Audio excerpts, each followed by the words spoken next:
Bread. In our modern world, people not only rely on it, but also celebrate it. Yay for bread. However, there are still many questions. Can I swear? Am I allowed to say that? Can I say brand names? What's the jelly gonna do, man? And some are about bread. It's one of the main food groups, isn't it? Now, is it bread if it's gluten-free? How long ago did we start slicing bread? How many other things can you cover with stuff to make them enjoyable? It's been a part of our past. I guess this would have to go back to my grade school days. But what of the future? I think that they're going to really advance these technologies. Get ready to explore the good, That was amazing already. And then you just made it better. the bad, I would refuse to eat. the bread. Dough equals bread. There are many kinds of people with many kinds of experiences. These are the people of an era. These are the today people. People of the today times.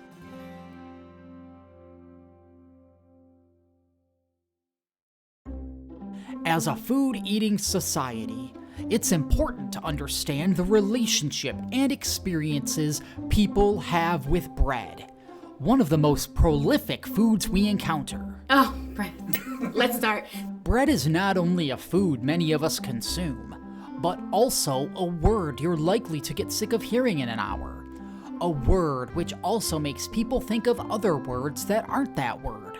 But which words come to mind when people hear that word? Yeast. Gluten. Wheat. Ooey goodness. Tasty. Plain. Very important to be plain. Grains. Oh, get that bread, man.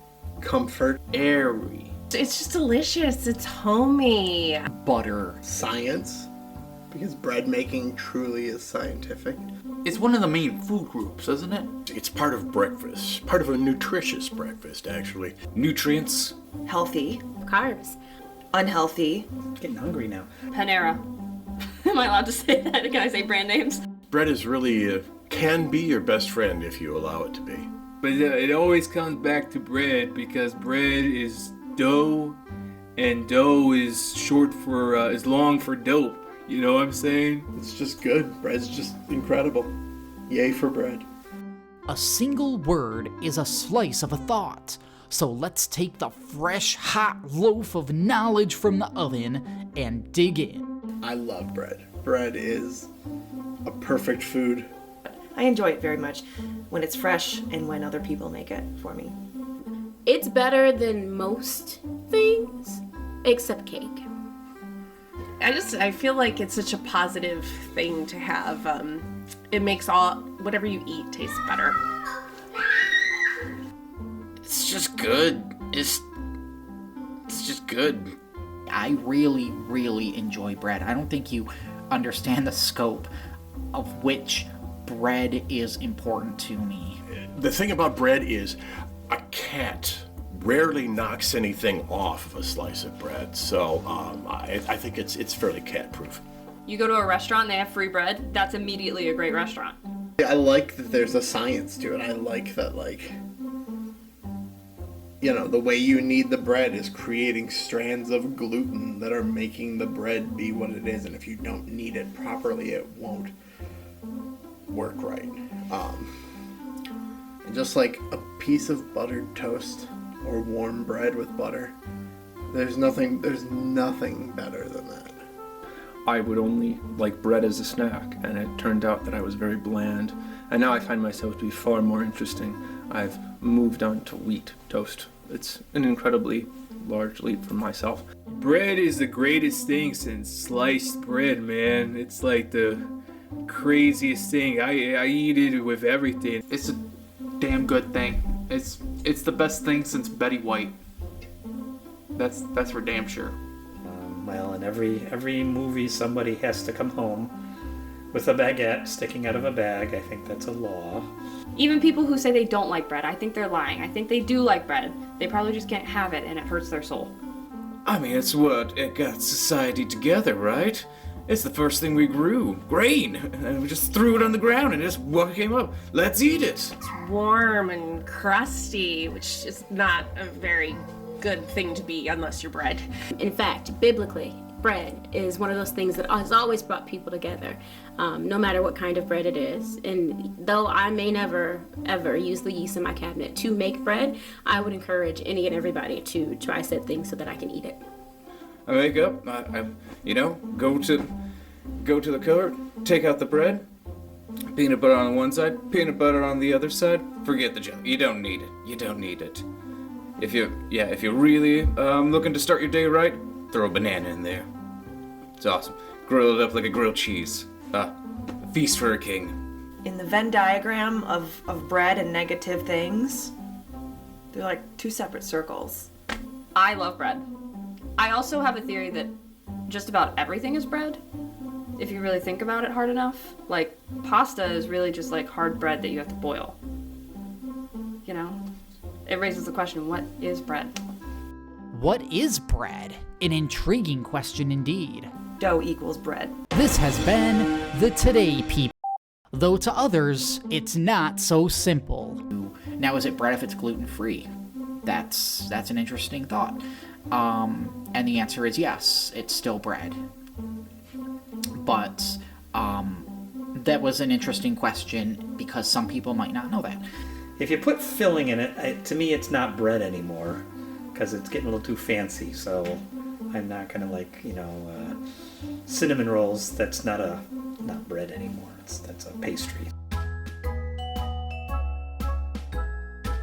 Bread comes in many forms, sizes, and colors, man. It's the reality warping food of the century, man. So what are all these different kinds of breads? Oh, I'm good at this because I used to work for a bakery. White Wonder, which is different from white. Whole grain. Wheat. Hillbilly. Challah. Buns. I guess English muffins are, I don't know what kind of bread they are, but they're bread. Cinnamon loaf breads for those of the festive origin. So pumpernickel's like my favorite one to say, but I've probably had it like once in life. There's the bread with the seeds on them. Rye. There's the breads with the oats in them. Banana bread. Tomato basil. You got your levain. It's long and has like those little stripes on it. Italian. Bagels. I know it has a name. Focaccia, ciabatta. There's some fancy types of names there with the bread. Brioche. Brioche. Fucking brioche. There we go. Texas toast. Fruit bread with little pieces of fruit stuck in it. You got Saskatoon rise. Ooh, like sourdough. I really like sourdough, but like with soups. Pillsbury. Does that count? Burnt bread. Tortillas, if you want to get a little south of the border. The classic rock band bread. There's bread that was stolen by a seagull. Artisan? A baguette. It's kind of hard to find these days. It's called salt rising bread. Now, it smells terrible. It's like for the people who are really into Limburger, I guess. And when you put this into the toaster, it smells even worse. But it has a cheesy kind of a flavoring and smell to it. But apparently, it's a fermented thing with a very, very nasty bacteria that is involved in the process. So don't eat it raw. Gosh, there's so many breads. But not donuts. A donut is not a bread or a nut. And with so many varieties, which kinds do people prefer? My favorite bread is bread that has been dressed in some way. It has some sort of topping on it. It's either going to be garlic bread or it's like French toast, but it's bread that has morphed into something else. I probably have tortillas as a staple in my refrigerator at all times. I think the tortilla might be one of mankind's greatest human inventions. I think it might be. I'm gonna go with zucchini bread just because it smells like cake, and like cake is like top tier A1, my favorite food on the planet. The bread in front of me, man. You gotta live in the moment, because every meal could be your last meal. You don't know that. Zucchini bread is like the perfect cross between like cake and bread. It's like, it's right on the cusp, and it's like, oh, I can get zucchini bread, and I'm gonna put butter on it, and look, it's like a slice of bread, but it's really not, because it's almost cake. You imagine the amount of sugar that's in zucchini bread. I actually really like doughy underdone bread. I would eat it like all day if I could, but I can't live on that. At least I don't think I can. Or if I tried, it would be very unhealthy, and I'm not about that life. My favorite is the tomato basil bread from Panera with it has like this like streusel topping on top. And I will either just like take a thick slice of that and toast it. I'll use it for sandwiches, but I usually just like take a thick slice of that and toast it. For my 21st birthday, that was actually my meal of the night. Was a half a loaf of tomato basil bread. Who doesn't like a croissant? I mean, I'm sure there are some people, but I don't want to be friends with them. But if we're talking about like sandwich bread, I'd say marble rye. I'm gonna go marble rye. Societies, dating as far back as the yesterday times, have valued bread. What is it about bread which compels people to keep it around? Bread is so good because it's a basic. It is a basic staple of foods. I'm gonna say bread is essential. While I don't eat it as often as I'd like to, that bread is essential. It has saved generations and centuries over time. All the way back to the early days of like biblical times and even before, bread has always been the thing that feeds people. While bread has served cultures of the yesterday people well, what is the positive impact bread has right now on the lives of the today people? Well, I eat it often. I enjoy a good sandwich. I also really enjoy a good toast. Let's just like put a bunch of random stuff on there and make a good meal out of it. Or sometimes I just eat half a loaf of bread on my own. Sometimes my dinner is just bread. You know, it keeps me fed. Bread, you know, is in general to me a positive food force. I can be quite picky about food, but bread is almost always a safe option. Spiritually, bread and I are like, who doesn't love a good sandwich, right? But not just like a physical sandwich, like a metaphorical sandwiching of things. And like, how can you do that without bread? I was gonna make like a shitty body joke and say that it hasn't because it's created this, but that's not very nice to me. So I'm just gonna say it gives you joy. I am so happy when I buy a loaf of bread and know I'm going to use this fresh baked bread for a sandwich. It's just, it means a lot to me. More than it should. Way more than it should. I've got a problem. I don't think I've ever been mad because of bread. You know, even if I eat a lot of it and I gain weight because of it, you can't get mad because it's bread. Like, come on. Who gets mad at bread? Oh, bread inspired me to not be hungry anymore, man. When I'm able to afford food, dinner rolls are cost almost nothing, man. They cost less than health insurance, that's for sure. It's alright, man. They took my insurance away, but you know, it's alright, man. You know, because I got bread. Not only has bread impacted our bodies and our minds, but also our language. The influence bread has on the way we speak is evident in the way it's baked into our vernacular and the sayings we use when we communicate with one another. Butter you up. There's the classic like breaking bread, which comes like all the way from biblical times. Loafers. Wow, Jason, you've got a nice set of buns. A bread a day keeps the doctor away. Slice a day keeps the, malnourishment away. Loafing around. Slacking was loafing around. Proof is in the pudding. And of course, we all know pudding, referring to bread pudding. It wouldn't be any other kind of pudding, because bread is an absolute truth, yeah. When you're desperate for bread, what do you say? I need it. Well, bread was a slang for money used by the hippies. Hey man, you got any bread? I'm got no bread, man. I don't really know any bread sayings. Roll in the hay. Roll in the hay means that you have gotten lucky and you have been out doing your job and you find a roll. Just like it's just out there. Like the horses have not eaten this roll. And so you pick it up and it's like, hey, this is a roll, like not hey, but like, wow, you know, exclamation. Wow, here is a roll. I was just cleaning up all this hay. I find a roll in the hay, and it's delicious. It's still pretty good. There's always the greatest thing since sliced bread, right? You've imagined a world where they weren't slicing the bread pre-cut for you. All you were getting were hunks of bread. You were slicing it like in irregular pieces yourself. And so then they invented sliced bread. And then suddenly people were like, oh my God, that's the greatest thing since sliced bread. And it's like, how long ago did we start slicing bread? You're all that and sliced, I guess that's actually a bag of chips, perhaps, but that should be a saying. All that and a piece of bread. Which means you're not very much, because bread isn't that much, honestly. It's mostly filler. I don't have any bread puns either. A good pun will come to me in the moment. I don't plan them out. The only other thing coming to mind is the "Where's the beef" commercial. When she lifts up her bun and she's like, "Where's the beef?" And I'm like, "I don't know, lady, but you still got bread, right?" But not all bread-infused language is used for good.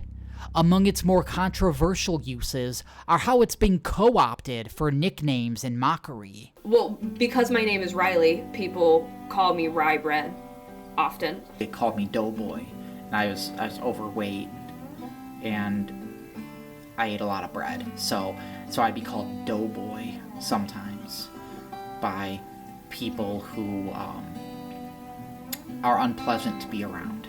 We all experience bread differently. And it's these unique experiences which keep the world of bread from becoming stale. Every year, I buy yeast as if I'm going to make bread, but then I never do. It expires, and then I buy more yeast as if to make bread, and then it just sits there. Yeah, it just sits there. Well, it sits there and it expires. The yeast in my cupboard was originally plotted out for, I think, cinnamon rolls, because I like to bake, and I was like, oh, I can make cinnamon rolls from scratch, and the really fluffy kind, you get the yeast for it and you put it in there. But I was thinking, well, if I don't use it for cinnamon rolls, I can use it to make bread. I have not done either. I haven't made a cinnamon roll from scratch since like high school, and I'm going to let you guess how long ago high school was, if you'd like. And I'd have this big, giant, flavorful buttered bread, and I just eat these breads, which is loaves of bread. I just eat them. I do enjoy a good bread. My kids, they go to school, and you have to bring things to school, and you have to make sure that you're accommodating everyone's allergies.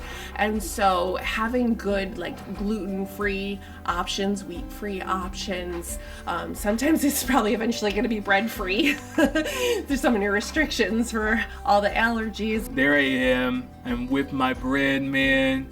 And for the bread, when I make a good sandwich, it inspires me to create something in the book that's a sandwich, man. And the sandwich turns into something extraordinary. So then you got Sandla, goddess of sandwiches, man. Boom, money maker right there, coming to you 20-something, man. You should see my fucking cupboard. It is wall-to-wall bread. It is a wall of bread. Bread is taking over my fucking life, honestly. One time when I was in France, they had this artisan bread dough mix, and I made it at home. My home when I was there, and that kind of was a fun little experiment for me, because everything was about fresh food there. You'd wake up at 6 a.m. just to go get your baguette for the day. That's very much a thing that you do in France. But that encouraged me to go find some ingredients to make bread myself. So I actually made it by hand. I didn't have a bread machine or anything, and it turned out really, really good. There was one particular time where I decided to go to an Italian restaurant, and they served what they had called infinite breadsticks. And let me tell you, it is not a good choice to eat the infinite breadsticks, because no matter what you do, bad things will ensue. You eat too many breadsticks, and then your entree cannot possibly be eaten because you'll be filled up on bread. This is another way to ruin your night. if you choose to only eat a few breadsticks, you will end up regretting your choice because you'll think, I could have had more, and you'll be wanting them. And the entire time you'll be vindictive and angry with the rest of the party at the table, thinking, well, they ate all of my breadsticks. And it's really just ultimately a calculation that can't be solved. So these types of dilemmas of the moral quandary often leave me up at night wondering, what should I do? I live across the street from a guy who is a historical baker. So he had a bakery, but he also does like baking demonstrations and things like that from the perspective of like, this is how we would have baked bread in the 17 and 1800s, like in a stone oven and using like wooden bowls and stuff. And his bakery sold this stuff called Old World bread, and it was bread that was made with those techniques, and they sold it every Friday. And I was out in the area where his bakery is, which is not close to me, and I decided to stop in, and he had fresh baked Old World bread that just came out of the oven. And as we had finished up our purchases, he came out with a loaf of that had just come out of the oven. And he goes, let me give you this as well. Here's what you're gonna do.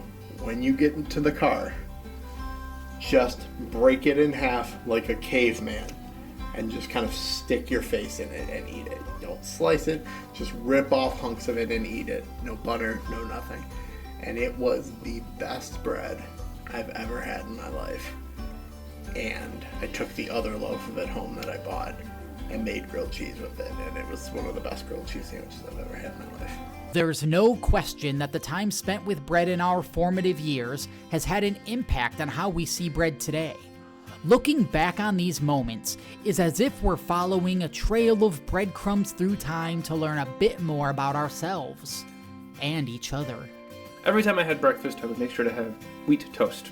And I liked it particularly cut diagonally because then you got these triangle pieces which were perfect for eating about 5 different bites as a child. And so I could time out exactly how long it took me to eat breakfast and make sure that I had the hash browns and the ham eaten at exactly the same amount of time so that at a given period I could eat all 3 and finish at relatively the same point.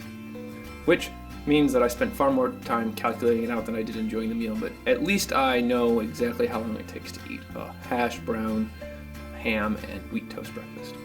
I just go and enjoy my lunch, just sitting there with a big loaf of Italian bread, drinking my gallon of chocolate milk, and those were good times.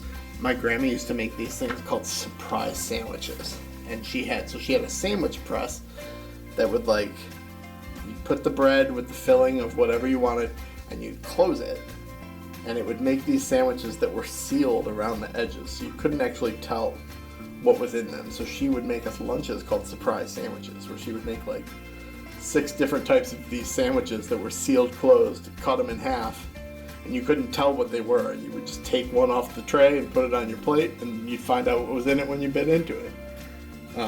It was always really fun. I remember once my dad said, "Hey, I'm just gonna be going out to get some bread real quick." I'm still waiting for him to come back. Bagels are like the high point of my day. Is that bad? That's probably a sad thing. No, I enjoy them very much, especially when they're not burnt. Or actually, I'll eat a plain bagel and be happy as a clam. I think when I was a kid, I know that when I was a kid, we would go to Einstein's on every Sunday, after church. This was a thing that we would do as a family. And my dad would just get a big paper bag of bagels and just a dozen of different kinds, and we'd bring them home and have them with our lunch. So that kind of created these positive associations about bagels. Growing up, there was always bread involved in meals. My family is Middle Eastern, and my dad's from Lebanon, and we always had pita bread with most of our meals. And he used to call me his little bread eater, and now he calls my kids little bread eaters, and it's genetic. And he's a bread eater too, so don't let him fool you. And we used to have this pita bread, and I used to love it so much. And I used to take it and I used to hide it. I wanted to keep eating it, even though my parents were like, too much. So I would take it and I'd hide it under my shirt, and I'd hide it under the table, and I'd crawl back down late at night, and I'd go to sneak my little pita bread to eat it. And it was often stale by that time. I feel like I have some memory of me, like, being a kid and climbing up on the counter, and my mom was like kneading some dough or something, or using a rolling pin, and I just thought it was so cool. It just looked like such a relaxing process of folding it and doing the stuff, and and then you got bread. I remember the days when I wanted my crusts cut off, and then I kind of remember a shift in my psyche as I was growing up, where I was like, no, crust is good, actually. And now I'm pro crust. In general, as a kid, I wasn't big on crust, kind of cut them off or pull them off and stuff like that. But now I've dealt with my crust issues, and but as long as I get, if it's just butter, it's got to hit the edges. Or like with sandwiches, I prefer a little overlapping of the cheese and meat on the bread, because it's sad. Nobody wants a mouthful of just crust. Not everything lands butter side up when it comes to bread. For some, bread has left an unpleasant taste. Bread is significantly worse than other foods because, like water, it has very little taste. There's some bread that I don't enjoy very much, and that's store-bought bread. I don't really buy it because I don't really make a lot of sandwiches at home, and it's just not as flavorful as the bread that you make when you are making bread at home. Rye bread, just in general. I don't care for rye bread, and anytime I've gotten a sandwich and they haven't specified that it's on rye bread, has been a real kick in the teeth. Pumpernickel. Don't care for it, but it's fun to say. I don't like fennel in my bread. I'm going to say that. Sometimes they put those little seeds in rye bread. I don't care for that. It's just too much of a powerful taste. And it's a hard bit, and I don't like those seriously whole grain. If you ever see Ezekiel type bread, nothing against them, but they're kind of gross because they got all hard bits in them and stuff like that. You don't know what you're getting. So don't care for those. Hearing this kind of displeasure left us asking, has bread had a negative impact on your life? Medical science will say yes because I'm overweight, and they say carbs are, the enemy in bread. Ooh, shit. Medical science would say that it's had a negative impact on me because I'm overweight. I'm a diabetic. But I work with a dietitian who has said none of that is true, and that there's a lot of, science to refute that. Probably I would have weighed a lot less as a child. Do you know how much carbohydrates are in bread? They can make your life miserable, plus they can constipate you. Too many carbohydrates at that level. I think I definitely ate too much bread when I was in college and gained probably 40 pounds from it, because I was working at a bakery and I got free meals that always came with bread. And when you're in college, anytime you have the opportunity for a free meal, you should take it. But especially when you're poor and in college, I'm gonna eat that free bread. So I'll just kind of eat and eat and eat and eat and eat. And sometimes, it's pretty easy to put on a few pounds, especially after having a couple kids, especially when you're stressed out and all these things. So that's probably the only negative about bread, is that it comes with calories. If it could be calorie-free bread, I probably would be pretty excited about that. I think that me eating the bread is the negative impact, but the bread didn't do it, right? Those little zucchinis, they didn't know what they were getting into. They thought they were going to be like a healthy meal treat, and then somebody popped them into some cake batter, and they were like, let's make it zucchini bread. The bread didn't do it. So I'm going to say that bread has not had a negative impact on my life, that my lack of willpower is what is the cause of most of my trials and tribulations, carb-related. Bread is part of the natural world, leaving it susceptible to mold, which is known to be deadly. and inconvenient. It's always sad when you go into a bag of bread and there's like mold on it. I want to cry a little sometimes. It's just, I haven't been to the grocery store lately. There have been many times where I've left bread in my pantry for far too long, and you pull it out and you're really looking forward to a sandwich, and it's green.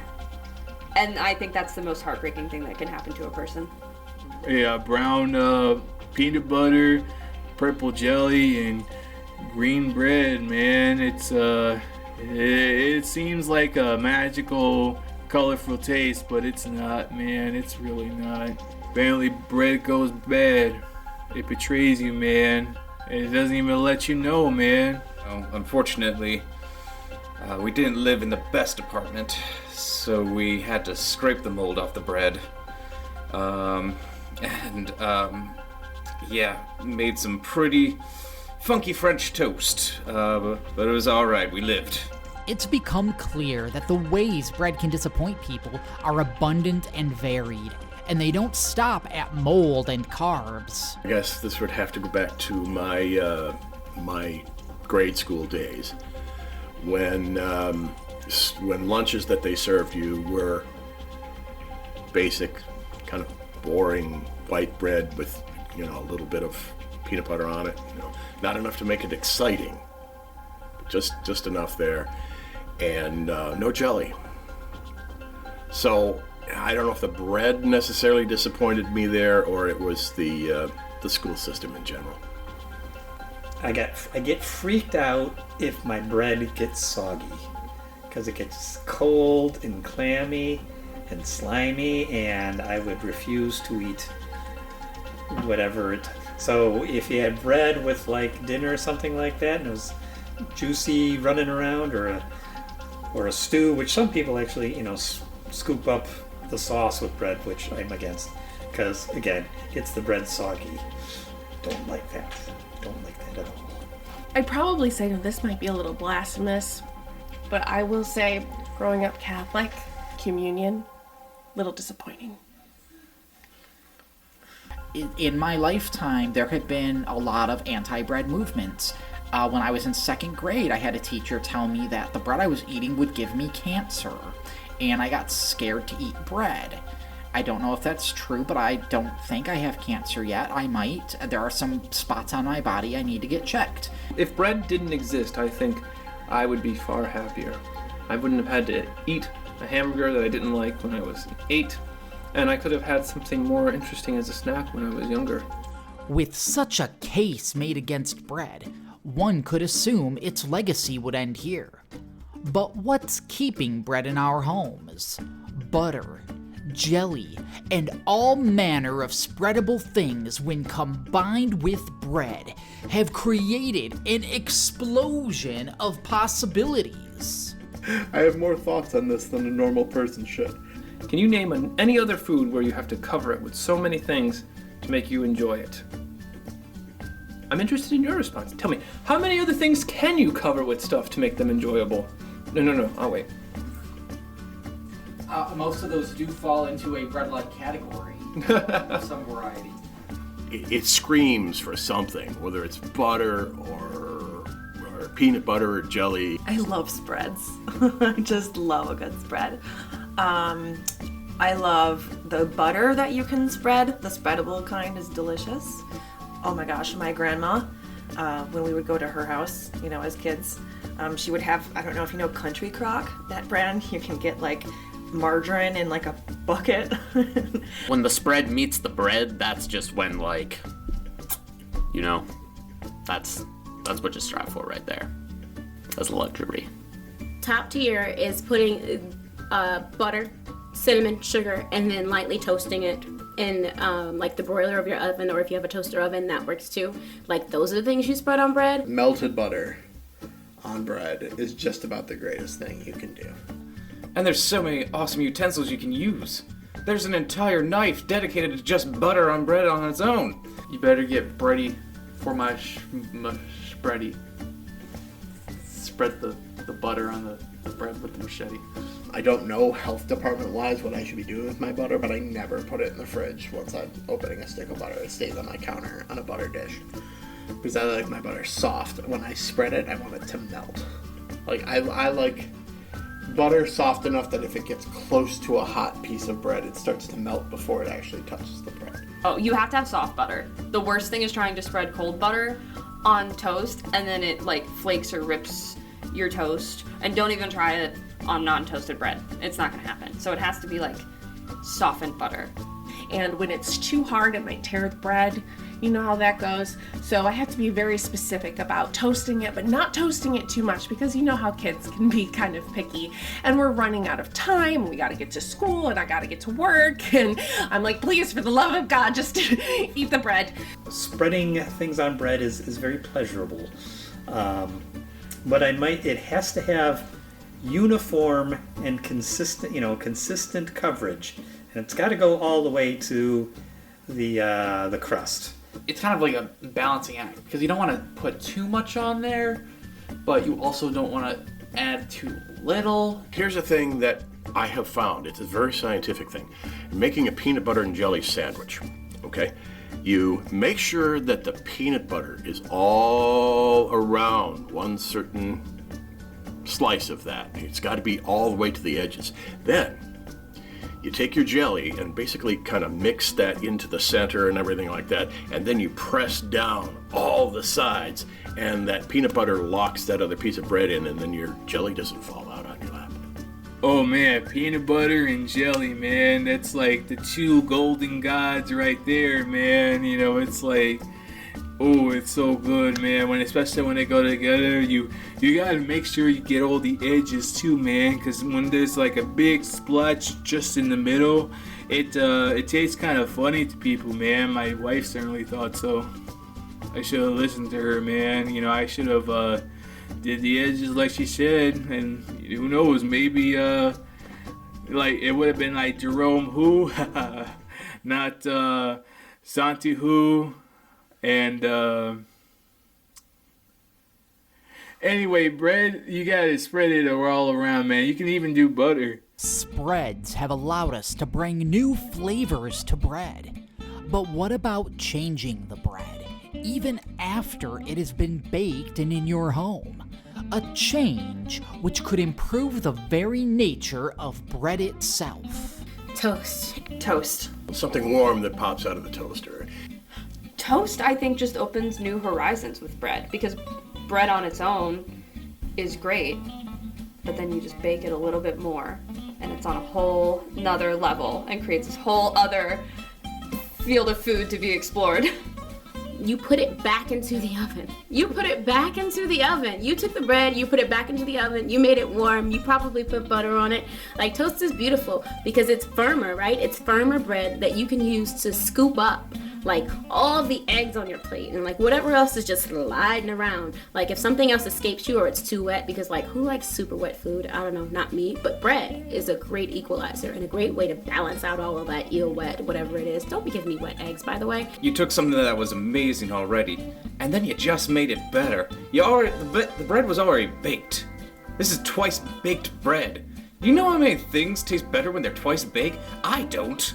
It's kind of like refried beans, where it's like, it's good the first time, but it's even better the second time, where it's just like I've heard people talk shit about toast and refried beans and stuff like that, but it's like, it's better. It's almost like I've forgotten how good it is. Like I have food amnesia. Because every time I eat toast, if the bread's right and I get the butter and jelly, I like grape jelly and butter on toast. If I get all that right, it's like I've forgotten how good it is, and then I don't eat it again for 4 months. Toast is like a whole new world. You know, it's like that scene in Aladdin with that song.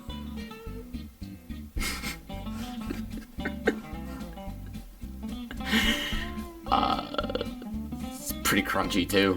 You're kind of making the inner part kind of like crust. You know, you're making it a little hard and stuff. The bad part about toast is if you happen to burn it, because then you've ruined the bread. And, you know, that's just sad. There's that fine point where you have nicely golden brown and then burned. I can't stand burnt toast. I really hate it. But it's just that perfect point And when you achieve that perfect point, you feel like you've accomplished something for the day.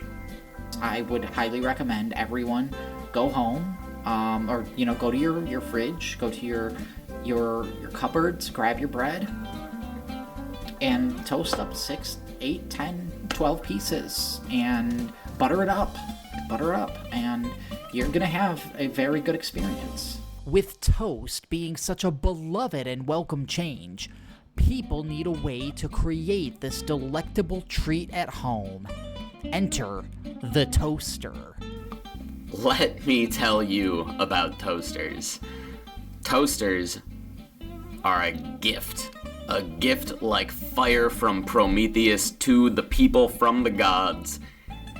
Sometimes you fly a little too close to the sun, though. You touch the toaster, you try to get that toast, and you burn yourself. It happens. I got one right there, but they were some good pizza bagels. I will remember that.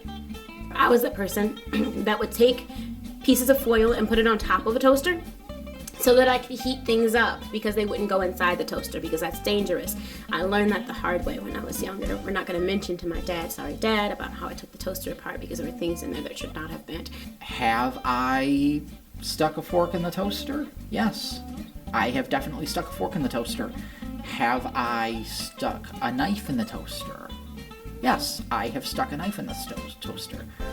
Have I stuck a spoon in the toaster? No. But I have stirred my coffee with a fork. Contrary to what most people think, you do not put toast in a toaster. You put bread into a toaster. People get that wrong so often, and I think that is a fundamental problem. If you're putting toast in your toaster, you might end up with burnt toast, not properly cooked bread. I really like those toasters with like the multiple slots. Instead of like those toasters where you have to like put it in one at a time, You ever had one of those? I've had one of those. Now you can get 2 slots, 4 slots, 8 slots. You can make so much toast in the matter of minutes. Then you go up to the more modern toaster. You push the thing down, the wires get hot, you get toast! I've had quite a variety of toasters. I've had your basic toaster where you want to be very careful to not have too many crumbs collect in the bottom, otherwise it's going to start a fire. Don't ask me how I know that. Apparently you have to keep up on cleaning your appliances. I inherited this toaster, and anytime I'd plug it in, it would smell like burnt dust around the house. So that's kind of what I think of when I think of toasters, which is probably not a good thing. But I really don't use them very often because burnt dust, ew. My dream toaster I saw the other day is a smart toaster that's got like a touch screen, and you can like specify how light or dark you want your bread. You can specify what you're toasting, be it a bagel, a waffle, hamburger bun, a piece of bread, and it's like a $200 toaster. And I feel like one day I'm gonna need that in my life. Spreads and toast have kept bread alive. But what if bread could undergo an even greater, more fantastic transformation? Taking bread to new heights, not possible with mere jams or toasting. In the form of... Sandwiches. Sandwiches? Sandwiches. Well, there's a sandwich and then there's a sandwich. Sandwiches. Perhaps bread at its most powerful. You know how everybody asks you those small talk questions of like what's your favorite food? What's your favorite color? Blah, blah, blah, blah, blah. I used to always say my favorite food was just the category of sandwiches, because a sandwich can be anything you want it to be. Anything between bread, any kind of bread. It's the world is your sandwich. There's absolutely no beating a sandwich. Like a sandwich, no joke, is my favorite food, and a variety of sandwiches. I like a lot of different kinds. Even if you haven't seen a guy in 10 years, it's like, what do you want to do? Let's go get sandwiches. My favorite sandwich that I've been making recently is on a nice whole grain bread with the seeds on top because I like to crunch. And then I have garlicky, spicy jalapeno basil pesto sauce that I make. It's like all creamy, and I spread it on one side and hummus on the other side with like some turkey, spinach, tomato, cucumber if I'm feeling extra fancy and want some extra crunch, and everything but the bagel seasoning. Slap that bread together, make sure it's toasted. It has to be toasted. And it's the perfect sandwich. It's so satisfying. And then now, of course, thanks to Pinterest, there's things where you can have star-shaped sandwiches or circle-shaped sandwiches, and you have to buy each little cutter. And I'm an Amazon mom, so I just get on my phone and order it from Amazon, and so then my cupboards are full of little cutters for the bread, and they always kind of get a little mushed, and sometimes you have peanut butter and jelly squirting out the sides, but I try to make things fun.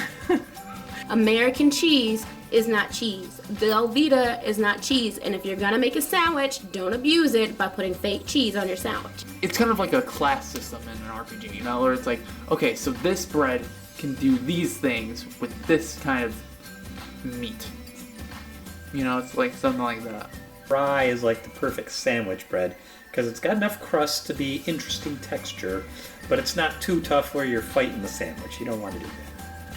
And a sandwich is when you just put like Miracle Whip, ham, and another thing of bread, man. But like all good things, even sandwiches aren't always perfect. If it's a sandwich that's like in a package in a vending machine in a place that I don't really go to very often, you don't know when it was made. You don't know how stale the bread is going to be. I don't know what it is I have against vending machine sandwiches, but, you know, maybe I'm a snob. Immediately eating that plain white Wonder Bread as a sandwich. If you were not going to, don't take it to school. Don't open up your lunch box or bag and be disappointed by the soggy, marinated, well-meshed peanut butter jelly hybrid that it's morphed into that you cannot eat in good conscience. And then you have to go home, and when you're asked, did you eat your lunch today?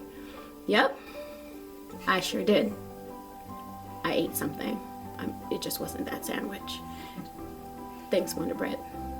Cold lettuce on top of wet meat with a dry piece of bread hardly sounds delectable. Much better to take those individual pieces apart and eat them, and which is what I did if I ever was handed a sandwich, particularly a ham sandwich. I would take the tomatoes off, the bread, the ham, and eat them individually. I don't like that trend that happened with like keto and Atkins, where we started using lettuce as bread. That's insanity. And like even in an unhealthy way, like when KFC did the double down, and it was like two fried chicken patties as the bread of the sandwich. Terrible. Bread holds everything together, and it gives you something to hold when you're eating. So like bread's role in sandwiches is crucial. You don't have a sandwich without it. Fascinating. Without bread, we wouldn't have sandwiches, toast, or bread. Imagine a world without bread. What would your life be like? I think my life would be pretty bleak without bread. Be missing something for sure. It's just,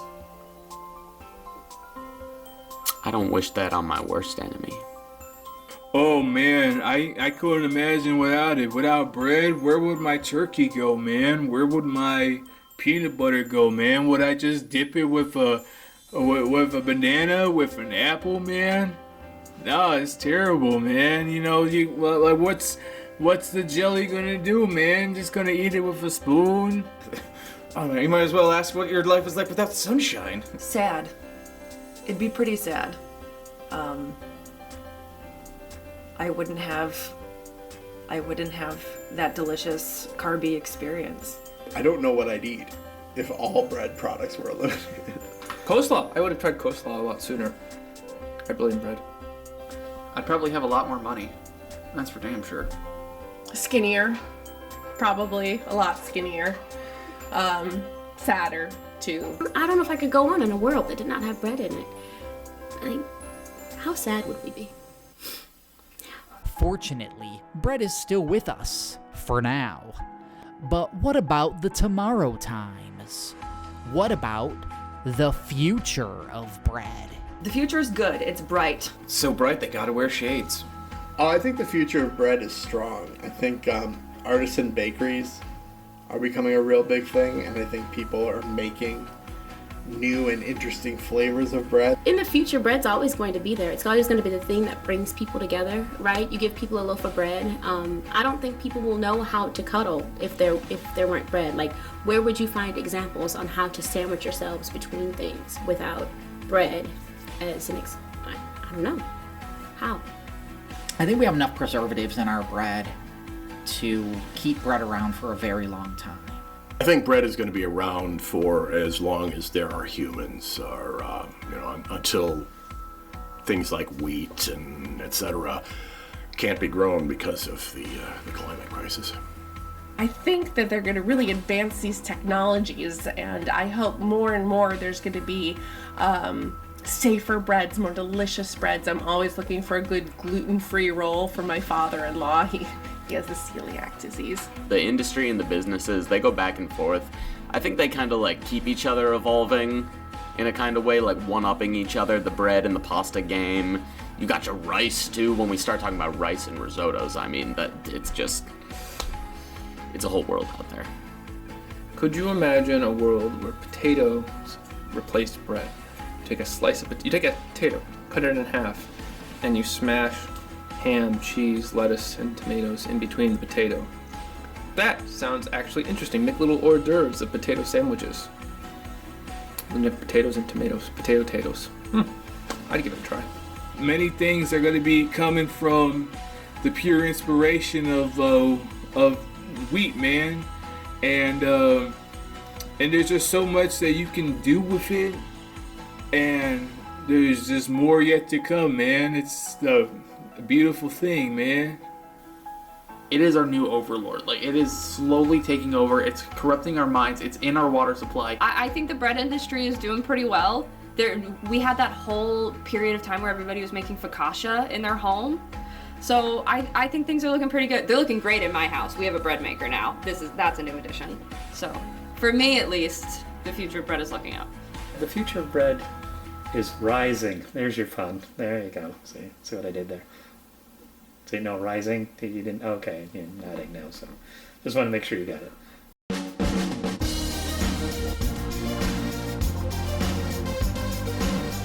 Can we talk about Olga's Snackers for a second? Because they're like these, it's like pita. It's like a really soft pita that they cut into little like, V shapes, right?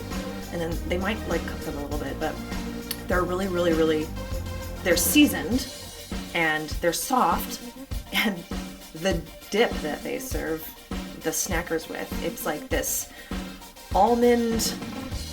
it's like an almond cheese dip. And it is the most addicting spread that you will ever have with like a soft pita bread. Olga's Snackers. Go try them if you haven't. No, I'm not getting paid by Olga's to say that.